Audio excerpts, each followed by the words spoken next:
Cambodia. I don't know what I expected of my trip to Cambodia, yet it still surprised me. This is a country still reeling from its past, once home to the largest and most advanced civilization of its time, and more recently to one of the cruelest genocides, losing a quarter of the country's population only 45 years ago.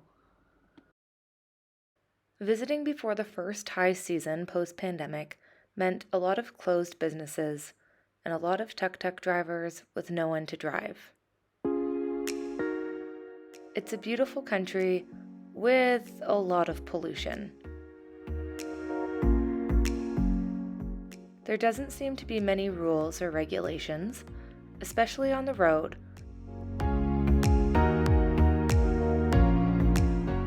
And with the lack of sidewalks, it makes for an interesting commute, whether walking or driving.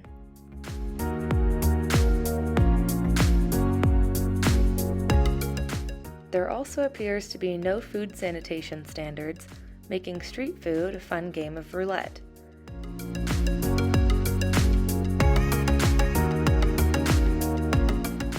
And the karaoke. Oh my gosh, the karaoke. This is the bus station in Cambodia.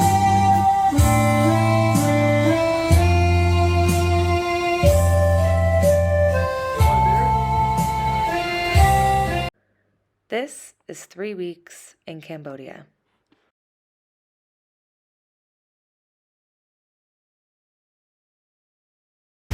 We've just arrived in Suicanville. We'll be staying here tonight and taking the ferry to RONG tomorrow, which is an island in Cambodia. And it's been pretty hectic.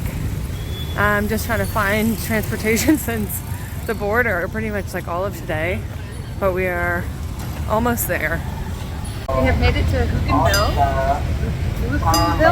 I can't say it, so it is so much more hectic than we thought. There are casinos like everywhere down the street, and my husband is buying a bunch of cheap Cambodian beer, hopefully, and we're just gonna go find somewhere to drink them, or drink them in the hostel because there's a pool there, and it is sweltering and I'm clearly melting. But we just got the SIM card, so that was the first thing, and yeah, let's go from there.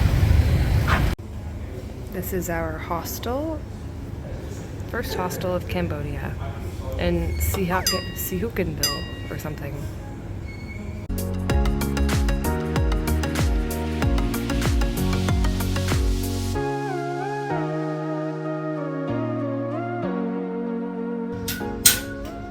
Man, organizing travel in Cambodia so far has been such a struggle. It's like there's no organized anything, like no bus schedules. Ooh, it's a bit frustrating, to be honest, but I mean, it's not the end of the world. So we're trying to get a ferry, but there's no ferries to the island that we've booked on. So we have to get like a speedboat.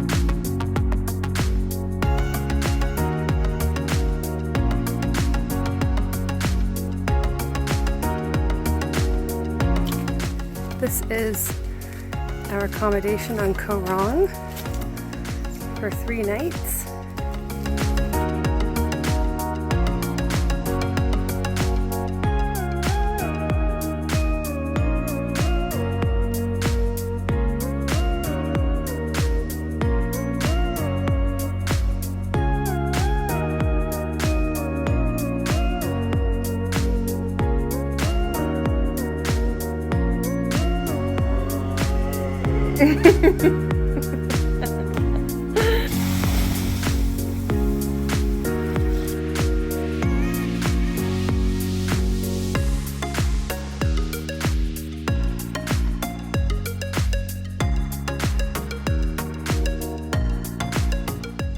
We're staying at Sand Beach, which we quickly found out is a sleepier part of the island. Multiple seasons of the show Survivor have been filmed here, and the Sand Beach Resort was actually built to host the production team. Now, after COVID and before high season, the place is pretty empty. Away from the resorts and the accommodation, the place was pretty underdeveloped, and as we would find in most of Cambodia, there is so much garbage. Beautiful next to the garbage pile. And Jamie just stood on this rusty nail. You okay? Yeah. Oh.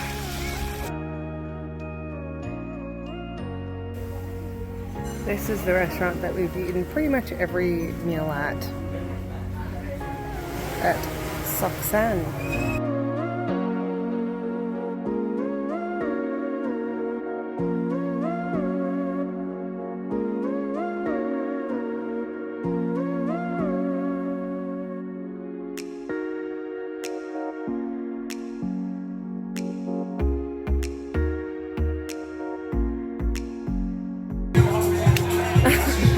So we stumbled upon this place called The Nest. Apparently it's the place to be on Koh Rong, and we just had no idea, honestly. We just kept walking along the beach and there were signs for The Nest and it kept being like, keep walking, so we kept walking.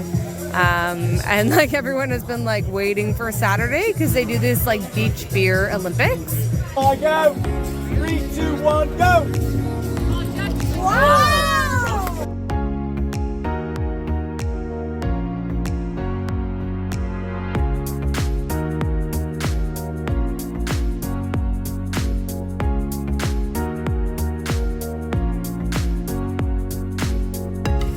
This is our accommodation for 2 nights in Kampot.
So one of the reasons we booked this accommodation was because it had a pool. This is the pool.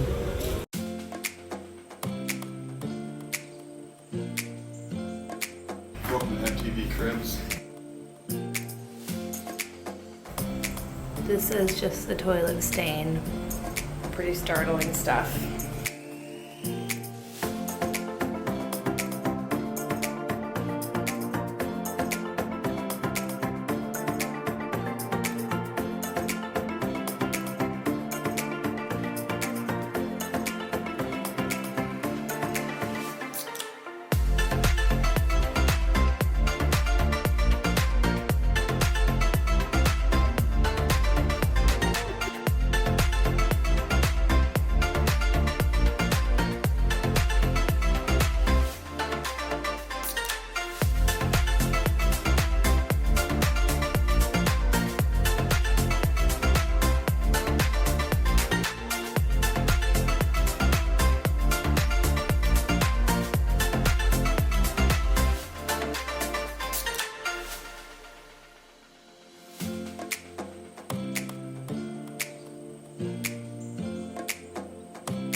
It is 4:40 a.m.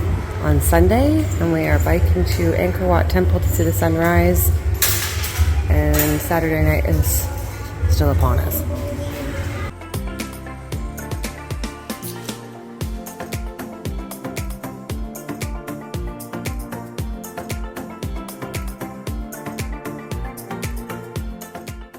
There's a reason that around 2.5 million tourists visit Angkor Wat National Park each year. It translates to City of Temples, and it is both the oldest and largest religious monument in the world. Now this temple is on the Cambodian flag. Originally built in the first half of the 12th century, the park spans over 400 acres. The empire flourished from approximately the 9th to the 15th centuries. For reasons that remain somewhat a mystery, this 900-year-old temple and the surrounding temples were abandoned after hosting the largest and most advanced civilization in the world at its peak. It was rediscovered in the 1840s by a French researcher and is now a UNESCO World Heritage Site. It undergoes restoration projects from forest overgrowth, earthquakes, and war. Not only has time taken its toll on Angkor Wat, but so did the Civil War in the 1970s, when the Khmer Rouge further destroyed the temples in their attempt to wipe out any history prior to the regime.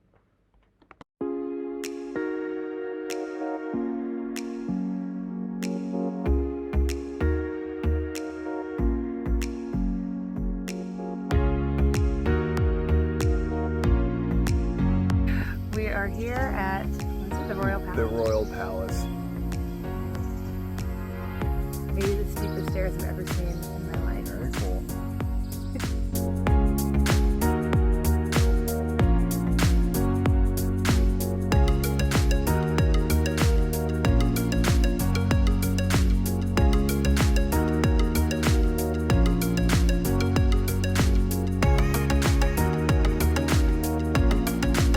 Chewing on it. No! Run away, run away! No, no, no, no, no!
big rat.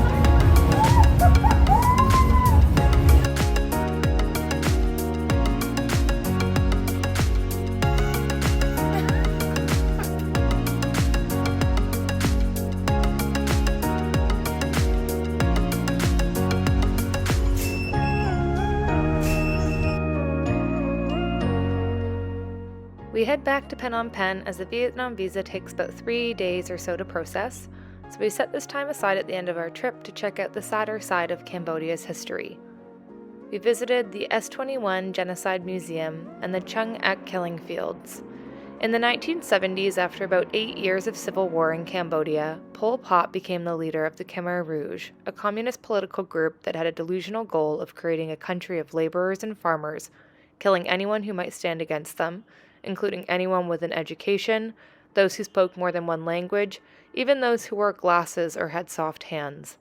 In the 3 years, 8 months, and 20 days that the Khmer Rouge were in power, between 2 to 3 million Cambodians, 1/4 of the population, were either tortured and murdered, starved, or worked to death.